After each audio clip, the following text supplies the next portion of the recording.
بسم اللہ الرحمن الرحیم۔ السلام علیکم ناظرین و سامعین، کیا آپ جانتے ہیں کہ یہودی ایک احسان فراموش قوم ہے؟ آج میں آپ کو یہودیوں کی بدترین احسان فراموشی کے بارے میں بتاؤں گی۔ امید ہے آپ کو میری یہ معلوماتی ویڈیو پسند آئے گی۔ ہیکل سلیمانی کے متعلق یہ بات تاریخ سے ثابت ہے کہ یہ 70 میں بالکل مسمار کر دیا گیا تھا، اور حضرت عمر رضی اللہ تعالیٰ عنہ کے زمانے میں جب بیت المقدس فتح ہوا، اس وقت یہاں یہودیوں کا کوئی معبد نہ تھا بلکہ کھنڈر پڑے ہوئے تھے۔ اس لیے مسجد اقصیٰ اور کعبۃ الصخرہ کی تعمیر کے بارے میں کوئی یہ یہودی الزام نہیں لگا سکتا کہ ان کے کسی معبد کو توڑ کر مسلمانوں نے یہ مساجد بنائی تھیں۔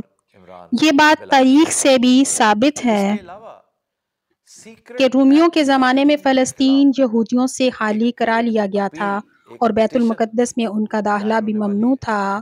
یہ مسلمانوں کی شرافت تھی کہ انہوں نے پھر بھی انہیں وہاں رہنے اور جینے کی آزادی دی، اجازت دی۔ تاریخ اس بات پر بھی شاہد ہے کہ پچھلی 13-14 صدیوں میں یہودیوں کو اگر کہیں امن نصیب ہوا ہے تو وہ صرف مسلمان ملک ہیں، ورنہ دنیا کے ہر حصے میں جہاں بھی عیسائیوں کی حکومت رہی، وہاں ظلم و ستم کا نشانہ بنتے ہی رہے۔ یہودیوں کے اپنے مورخین اعتراف کرتے ہیں کہ ان کی تاریخ کا سب سے شاندار دور وہ تھا جب وہ اندلس میں مسلمانوں کی رعایا کی حیثیت سے آباد تھے۔ یہ دیوار گریہ، جس کو آج یہودی اپنی سب سے بڑی مقدس یادگار سمجھتے ہیں، یہ بھی مسلمانوں کی ہی عنایت ہے کہ انہیں ملی تھی۔ بمبئی سے اسرائیلی حکومت کا ایک سرکاری بلیٹن شائع ہوا۔ اس کی 1 جولائی 67 کی اشاعت میں یہ بیان کیا گیا کہ دیوار گریہ پہلے ملبے اور کوڑے کرکٹ میں دبی ہوئی تھی۔ اس کا کوئی نشان تک لوگوں کو معلوم نہ تھا۔ 16ویں صدی عیسوی میں سلطان سلیم عثمانی کو اتفاقاً اس کے وجود کا علم ہوا اور اس نے اس جگہ کو صاف کرا کے یہودیوں کی اس کی زیارت کی اجازت عطا کی۔ لیکن یہودی، جیسا کہ میں نے پہلے آپ کو بتایا، ایک احسان فراموش قوم ہے۔ وہ مسلمانوں کی شرافت اور فیاضی اور حسن سلوک کا بدلہ آج اس شکل میں ان کو دے رہی ہے۔ یہودیوں کی منصوبہ بندی اب میں مختصر طور پر آپ کو بتاؤں گی۔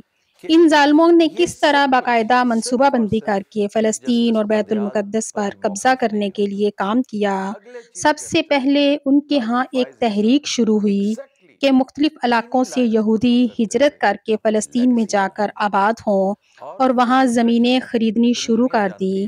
چنانچہ 1880 سے اس مہاجرت کا سلسلہ شروع ہوا اور زیادہ تر مشرقی یورپ سے یہودی خاندان وہاں منتقل ہونے لگے۔ اس کے بعد مشہور یہودی لیڈر تھیوڈور ہرزل نے 1898 میں صہیونی تحریک زوئسٹ موومنٹ کا باقاعدہ آغاز کیا۔ اس میں اس بات کو مقصود قرار دیا گیا کہ فلسطین پر دوبارہ قبضہ حاصل کیا جائے اور ہیکل سلیمانی کی تعمیر کی جائے۔ یہودی سرمایہ داروں نے اس غرض کے لیے بڑے پیمانے پر مالی امداد فراہم کی کہ فلسطین منتقل ہونے والے یہودی خاندان وہاں زمینیں خریدیں اور منظم طریقے سے اپنی بستیاں بسائیں۔ پھر 1901 میں ہرزل نے سلطان عبدالحمید سلطنت عثمانیہ کے سلطان کو باقاعدہ یہ پیغام بھجوایا کہ یہودی ترکی کے تمام قرضے ادا کرنے کو تیار ہے، آپ فلسطین کو یہودیوں کا قومی وطن بنانے کی اجازت دے دیں۔ مگر سلطان عبدالحمید خان نے اس پیغام پر تھوک دیا اور صاف کہہ دیا کہ جب تک میں زندہ ہوں اور جب تک ترکی سلطنت موجود ہے، اس وقت تک اس کا کوئی امکان نہیں ہے کہ فلسطین یہودیوں کے حوالے کیا جائے۔ تمہاری ساری دولت پر میں تھوکتا ہوں۔ جس شخص کے ہاتھ یہ پیغام بھیجا گیا اس کا نام حاخم قرہ سو افندی تھا۔ یہ سالونیکا کا یہودی باشندہ تھا۔ اس یہودی خاندانوں میں سے تھا جو اسپین سے نکالے جانے کے بعد ترکی میں آباد ہوئے تھے۔ ترکی رعایا ہونے کے باوجود اس نے یہ جرأت کی کہ سلطان ترکی کے دربار میں پہنچ کر فلسطین کو یہودیوں کے حوالے کرنے کا مطالبہ پیش کیا۔ اس پر بس نہیں بلکہ سلطان عبدالحمید کا جواب سن کر ہرزل کی طرف سے اس کو صاف صاف یہ دھمکی دے دی گئی کہ تم اس کا برا نتیجہ دیکھو گے۔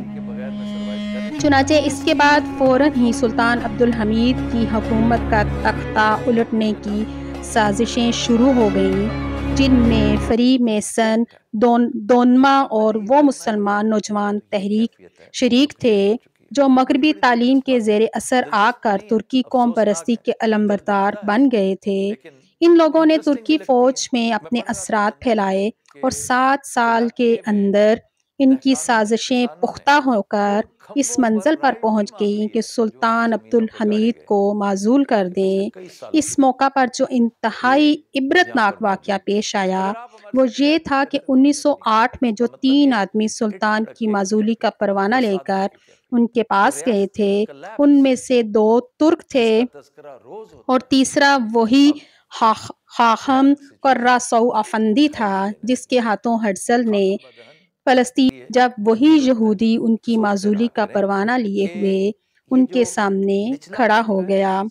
پہلی جنگ عظیم میں ابتدا یہودیوں نے حکومت جرمنی سے معاملہ کرنا چاہا کیونکہ جرمنی میں اس وقت یہودیوں کا اتنا ہی زور تھا جتنا امریکہ میں پایا جاتا تھا۔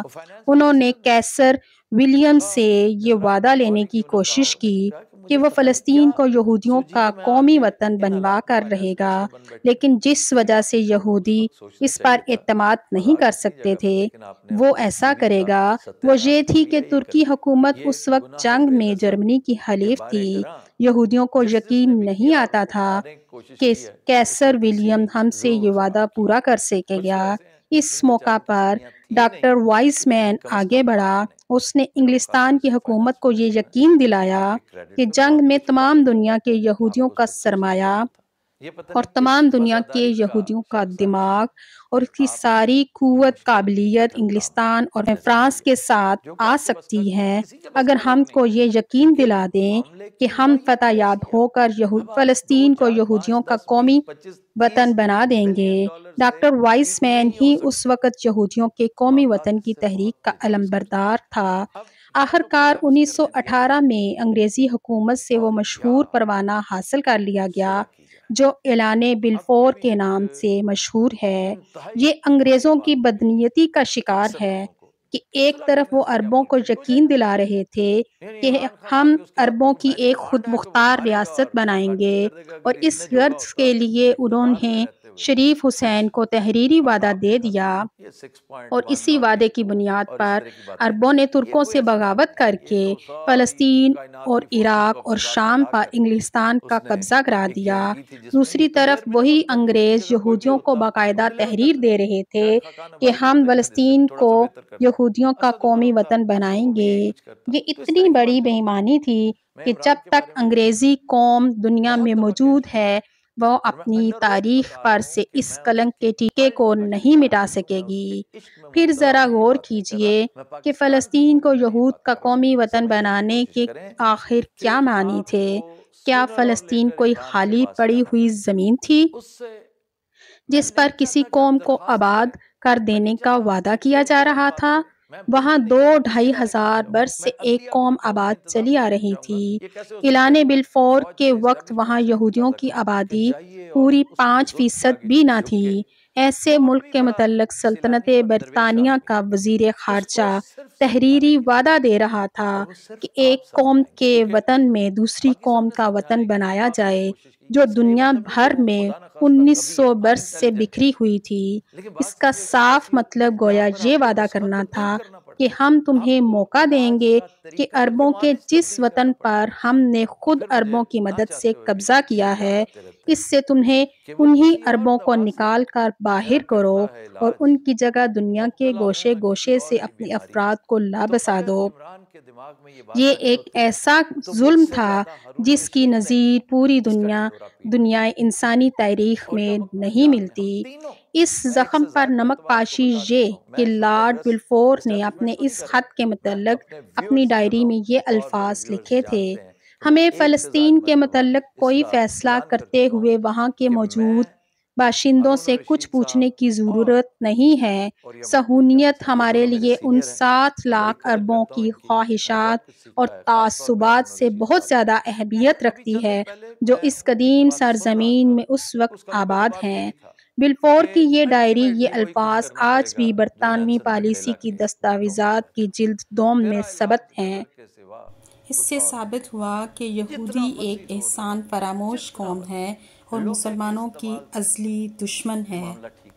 اسرائیل کے بارے میں قائد اعظم کا نظریہ یہ تھا کہ یہ امت کے قلب میں خنجر گھسایا گیا ہے، یہ ایک ناجائز ریاست ہے جسے پاکستان کبھی تسلیم نہیں کرے گا۔ امید ہے میری یہ ویڈیو آپ کو بہت پسند آئے گی۔ ویڈیو پسند آئے تو لائک کر دیجئے اور ایک اچھا سا کامنٹ کر دیجئے اور میرے چینل کو سبسکرائب کر دیجئے۔ آپ سب کی سماعتوں کا بہت بہت شکریہ۔ آپ زیادہ بہتر سمجھا سکتے ہیں۔